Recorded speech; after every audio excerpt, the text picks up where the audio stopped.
we are joined by our friend Stephen Miller, formerly senior advisor in the Trump White House. And he's also the founder of America First Legal. Stephen, good to have you on the program. Thank you. Great to be here as always. So we have guys. Let's start with this one. We all know the border is a total disaster. Stephen, the good news is, I mean, not that there's any good news about this, but this audience very up to speed on the numbers, the criminality, the lawlessness, and the Biden administration's utter refusal to do anything meaningful about it.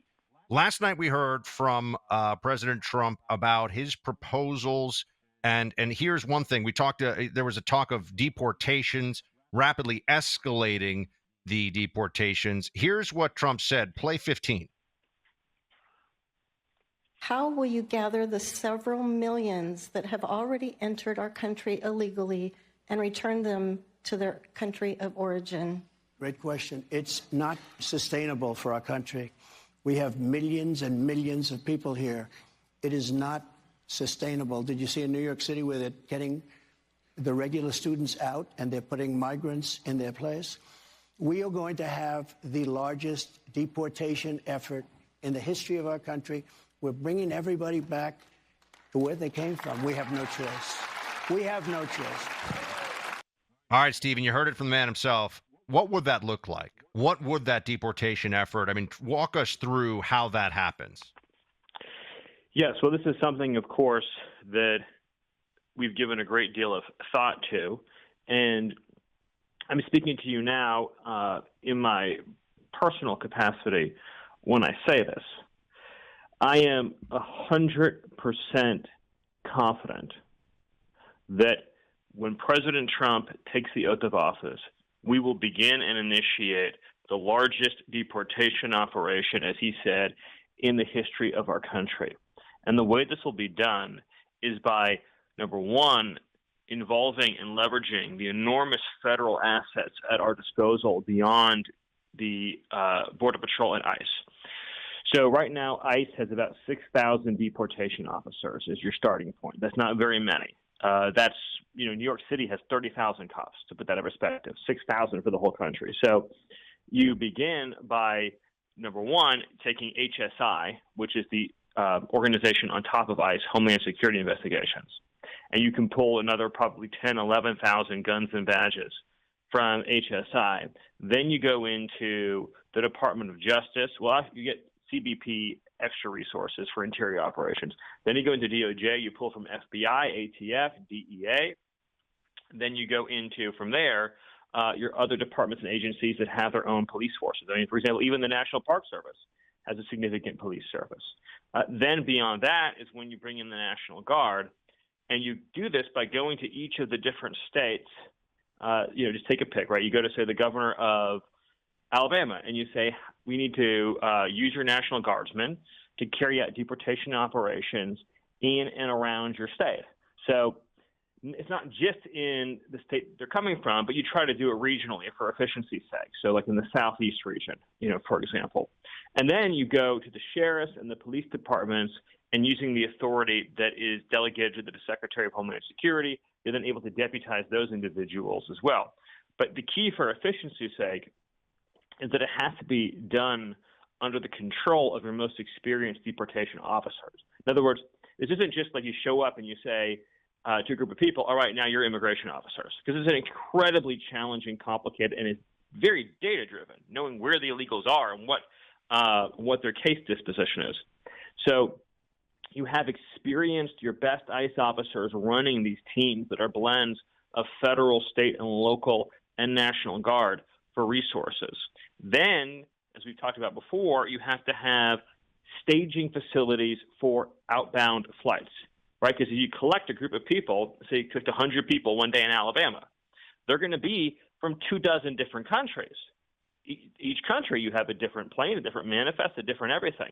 So you have to have somewhere to hold these people while you're waiting for these outbound flights and, of course, dealing with all of the legal challenges and other things that are going to arise.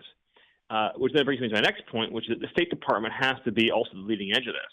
And one of the things that I experienced firsthand, but many people outside of government may not realize, is the State Department is the tip of the spear in any deportation operation. In other words, obtaining unconditional compliance from countries around the world. So those tarmacs are always open to your aircraft. You pick up the phone and they're ready to receive whatever plane that you're sending. No games, no bull, no nothing. Countries, if you let them, they will nickel and dime you over everything. They will say, oh, we can only accept 20 right now, or we can only accept 15 right now, or we're not going to give them travel documents, or we don't think this is a real citizen of our country, it's not the right passport, whatever. You have to say, no, you accept every single person we're sending back, or consequences are going to initiate immediately. Then the last thing I'll just say about this is that you have to bring additional authorities to bear. One of those that we talked about before is the Alien Enemies Act, which gives you expedited deportation authority. Also, the expansion of expedited removal to the full statutory window would help enormously as well, too. And then additionally, by using a Title 42-like authority at the border, that will free up an enormous amount of resources and space to carry out these domestic deportation operations. So it's not the complete answer, but it gives you a sense about the kind of activity that would need to be put into effect. And I can assure you it will happen. As surely as the sun rises in the morning, if Donald Trump is the next president of the United States, then this will happen. Stephen, obviously the border is a unmitigated disaster. Did you ever think in your wildest dreams that it would get this bad when Joe Biden came into office? And you're not exactly a guy who is singing Sunnyside homilies here on the border in the first place, right? But even you, are you astounded that we're talking about, 6, 7, 8 million illegals that we know of pouring into this country in a record time, unlike we've ever seen? Even are you stunned by how bad it's gotten? I'm stunned by the extent to which the Democrat Party has been willing to sustain this pace of illegal immigration, knowing the extraordinary public blowback and pressure. In other words, I thought that they might meter it just enough because for the media to cover it, 6,000 or 7,000 apprehensions a day is an unmitigated catastrophe. They're now at 10, 11,000 apprehensions a day. The corporate media would ignore it at catastrophe levels. In other words, they stayed at catastrophe levels. The corporate media would ignore it. They're at Armageddon levels, so that even the liberal press is covering it.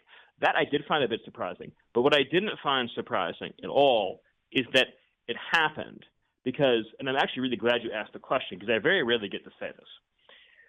In the Trump administration, we knew that the whole paradigm on the border had changed, that illegal immigration was no longer just a Mexican issue, that it was 100-plus countries. The smugglers and cartels had leapt into the 21st century using social media, using networking apps to facilitate mass illegal immigration, that they were able to use very advanced and sophisticated intelligence tools, that the cartels were more powerful than ever in the north of Mexico, and that the cheapness of international transportation and the availability of international transportation also changed the game. In other words, a poor person today in a third world country can probably still save up enough money to get to an intermediate country, say to get to Panama or even to get to Mexico City, and then pay the cartels the rest of the way. This wasn't true when George Bush was in office. And so we understood that if we didn't perform exceptionally and seamlessly on the border, that the gates of hell would open up. And we knew that. And so for me, as a private citizen then in early 2021, watching what Biden was doing, my heart sank to the floor. I was just devastated because I understood what would happen and what did happen. And Speaking also, Stephen Miller. I'm sorry. yeah, Go Stephen ahead, go Miller, ahead. yeah. And also, Stephen, you were just kind of hitting at that, but I was curious. One big part of this storyline has been the governor of Texas, Greg Abbott, sending migrants to all of these sanctuary cities. Would this be something that maybe the Trump administration as a federal level would do? It's a little bit different, obviously, than the state, but that's obviously been very successful, too, because it's made it impossible for people who are in New York or Chicago or Washington, D.C., who sit back and say, oh, the border's not an issue. Their entire city is collapsing. Their budgets are falling apart. How does that impact going forward? No, the answer is that when it comes to the border, we're not going to do anything other than deport. That's the bottom line. And we now have, we possess the skills, the knowledge, the bureaucratic know-how, the mastery of the federal agencies, the strategies with the judiciary, and everything in between to be able to come in on day one and put in place an enforcement regime that no Western country in modern history has been able to match or equal. Stephen Miller, everybody. Stephen, thanks for being with us, man. Appreciate it. Thank you. God bless. Talk soon. Here, one big promise that was made last night, Clay, during the debate. Just wanted to play this for everybody. I'm sorry, during the town hall, not the debate, when Trump said, this is cut 32, and he said, day one, he's going to be a dictator on two things, the border and energy. Play it. I said, I'm going to be a dictator for one day. We're going to do two things. The border, we're going to make it so tight you can't get in unless you come in legally. And the other is energy. We're going to drill, baby, drill. After that, I'm not going to be a dictator. After that, I'm not going to be a dictator. There you go. After that, he's not going to be a dictator. But those are two very important things in all seriousness, the border and also what energy, if it was truly, remember the whether it's people that are going to be doing oil and gas exploration, people that are setting up the refinery operations for it, Clay, they've got to project far out into the future, right? It's not just something that happens suddenly. So knowing that you have a 4-year administration that's going to be really favorable because they're not scared of Greta Thunberg shaming them at the UN or something, really favorable toward American energy independence, would be huge, I think, for the economy. So you secure the border and you do that for energy, you're already way ahead of where we are right now. And also, Buck, this comes back to what we've said about the border for a long time. There are two main incentives why people come illegally to the United States. One is jobs, and that's a courtesy of capitalism and the fact that we have created the greatest economic success of a country in the history of the world. Okay, so that's one. That's hard to eliminate. Two, and Stephen has talked about this with us before, if you make it harder for people to come here to get jobs, that eliminates the incentive. Second part is we really have to address the structural issue here, which is birthright citizenship has to become a major point of debate in this country, by which I mean just because you're born on the soil here, if you are born as the result of a crime, why should you be rewarded for that? That is something that really needs to enter the American consciousness. This is not a commonplace thing. Most of our rivals in the world don't allow you to become a citizen if you are born in their country, even if you're there legally.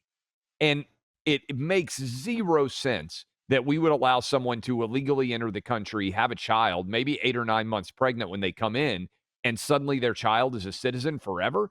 And then you can't deport the mom. You can't deport the dad. This is a structural problem and an incentive that has to be addressed.